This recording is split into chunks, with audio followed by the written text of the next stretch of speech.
balik-balikan ka ng customer kapag pinapakita mo sa kanila na maalaga ka sa sasakyan nila, concern ka sa sasakyan nila. Katulad niyang ginawa natin, tinukura natin sa kanyang cross member dyan sa may chassis at saka naglagay tayo ng supporting na stand na pantukod. Ngayon, dito niya talaga dinala sa atin, pinahanginan niya lang to sa iba para dito ipa-vulcanize talaga. Kaya nga ang ating ginawa dito ay gamitan natin ng German parts. Hilux po ang kanyang sasakyan. Isa sa mga latest model din na Hilux. Pinapatuyo muna natin ang vulcanizing solution po na pinahid natin. Yan po, Hilux po ang kanyang sasakyan. Marami siyang sasakyan, kaya sa atin talaga dito dinadala pagka naplatan siya. Pwera lang kung malayong malayo talaga, pero kung kaya pang palitan ng reserba, sa atin po pinapagawa ang kanyang mga plat na gulong. Yan po ang pagkahawak ng German parts para hindi dumikit yung daliri mo doon sa pandikit ng German parts o rubber parts. Hindi po yun binabalatan ka agad at saka idikit. Dapat may hawakan ka. Ganon po ang isa sa mga diskarte natin. Yan, hahagurin po natin ng pambuldos natin, ng roller natin para lalong dumikit ang atin rubber parts na dinikit. Tapos tatanggalin natin ang plastic sa ibabaw, sundutin lang natin ng matulis. Tapos lagyan natin ng vulcanizing solution ulit ang pinakagilid ng German parts o rubber parts. Yan po ang matibay na paraan ng pagtapal ng German parts o rubber parts.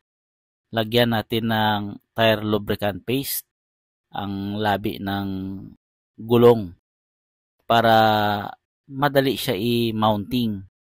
Kasi pagka medyo tuyo yan ay mahirap man ikutin. Mahirapan din ng machine. Yan, ikabit na natin. Ang ating customer ay nagmamasid lang sa ating proseso sa paggawa. Talagang nilagyan natin ng upuan siya para makaupo ng maayos. Tapos nakikita niya po ang proseso natin sa paggawa. Kaya nawiwili siya po pagka dito siya nagpapagawa dahil kahit tayo man magpapagawa, pag nakikita natin ang proseso ng paggawa sa ating mga sasakyan, ay nasisiyahan tayo. Ganyan po ang isa sa mga binabalik-balikan din ng customer dahil komportable sila sa lugar na to. Kasi nakakaupo sila ng maayos, napapanood nila ang ating proseso sa paggawa. Ito na po ang ating gagawin ay hahanginan na natin para maikabit na natin sa kanyang Hilux. Yan, ang pinapahangin niya dito ay 30 para hindi masyado matagtag. Wala naman po itong sensor sa hangin sa pinakagulong niya. Normal na tire valve lang po. Yan. Lagyan na natin ng pinaka-valve niya sa gitna para masukat natin ng 30. Kasi hanggang 30 lang daw siya kasi matagtag kung tigasan pa. Hindi natin alam kung bakit.